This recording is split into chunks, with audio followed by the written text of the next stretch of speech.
Welcome to the League of Legends Champion Spotlight, featuring Talon, the Blade's Shadow. Talon is a melee assassin. He utilizes stealth, speed, and a wealth of crowd control effects to take down his opponents one at a time. Talon's passive is Mercy. Talon deals bonus damage to enemies who are slowed, stunned, or rooted in place. Noxian Diplomacy causes Talon's next attack to deal bonus damage and inflict a bleed on the target. This bleed deals damage and reveals the target over the next few seconds.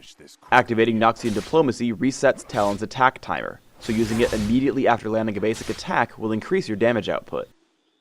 Rake sends out a wave of blades that return immediately after. These blades damage and slow all enemies they encounter. Cutthroat causes Talon to blink to target enemy. Immediately after blinking, the target is silenced and receives bonus damage from Talon for a short time. Shadow Assault is Talon's ultimate. On activation, Talon sends out a ring of blades and turns invisible. While invisible, Talon enjoys bonus movement speed. After a few seconds, or after attacking a target, Talon reappears and the blades rush back to him. These blades damage all enemies they hit, both on the way out and back to Talon. I face Nidalee in top lane. I generally have enough mana to constantly harass with Cutthroat, Rake, and Noxian Diplomacy. I focus on killing minions but always jump on her whenever I can. Once she gets low, I use Shadow Assault to catch up to her. Walking past her, Shadow Assault and Rake deal a ton of damage. Afraid she'll retreat, I take her down with a flash and pick up the kill securely. As I attempt to get back home, Lee Sin comes to gank me. Check out how I escape. I jump to him with Cutthroat when the minions arrive, so he can't slow me yet.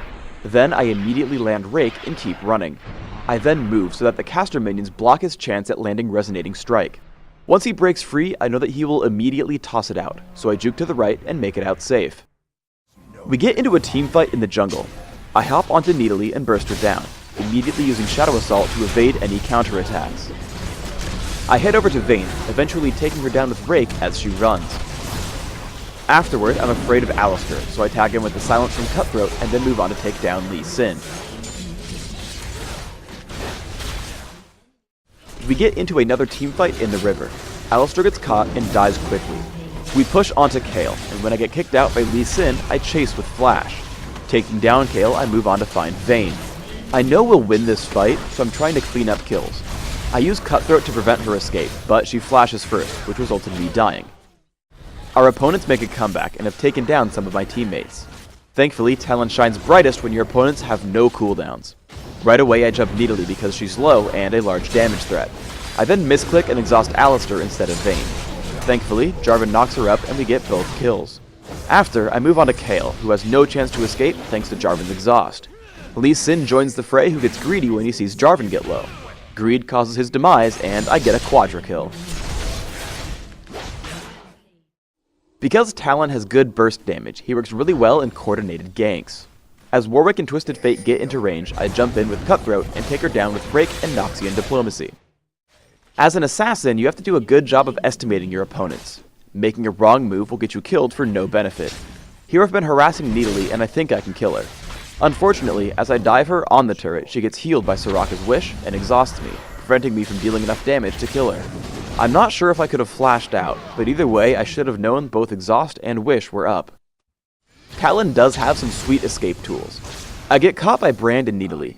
Instead of panicking and flashing right away, I just pop Shadow Assault, using the movement speed and stealth to create a gap.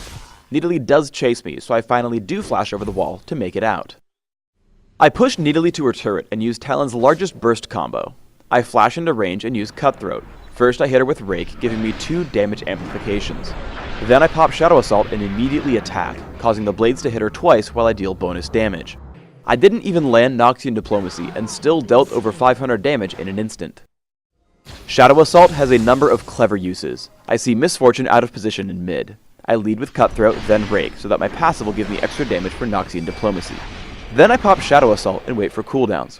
Warwick does show up to kill her, but I could have taken her down with the second half of Shadow Assault and the freshly cooled Noxian Diplomacy. Assassins also have to pay attention to crowd controls in large fights. While jumping onto Soraka with the silence from Cutthroat was probably the best target, it was also right next to the enemy Warwick. He tags me with an infinite duress and suppresses me until I die. For runes, I take armor penetration marks, flat armor seals, flat magic resist glyphs, and flat health regeneration quintessences. This setup is aimed at giving me the best laning presence, which is Talon's biggest weakness. My masteries are 2109, taking pretty typical physical damage buffs, along with mastering Exhaust and taking Flash. I max Rake first for its increased slow and damage, which also allows me to farm minions really easily. I max Noxian Diplomacy after, interrupted by a point in Cutthroat at level 3. Basically, I'm just trying to get as much damage output as I can early on. For items, I open with Doran's Shield. If you're having trouble early on, a Doran's Blade or two can hold you over while you build Berserker's Greaves. After, I grab Yomu's Ghost Blade as soon as possible, and transitioned into my bigger damage items with Bloodthirster and Infinity Edge. There are 2 items that I consider must-buy on Talon. Frozen Mallet will slow enemies on every attack, which guarantees your passive damage increase. Quicksilver Sash is the only way for you to remove Exhaust, so if you get stopped by enemy summoner spells, make sure to grab this item. Thanks for tuning in to the Talon Champion Spotlight. Please subscribe to the Riot Games YouTube channel up top and leave us a comment just below the video.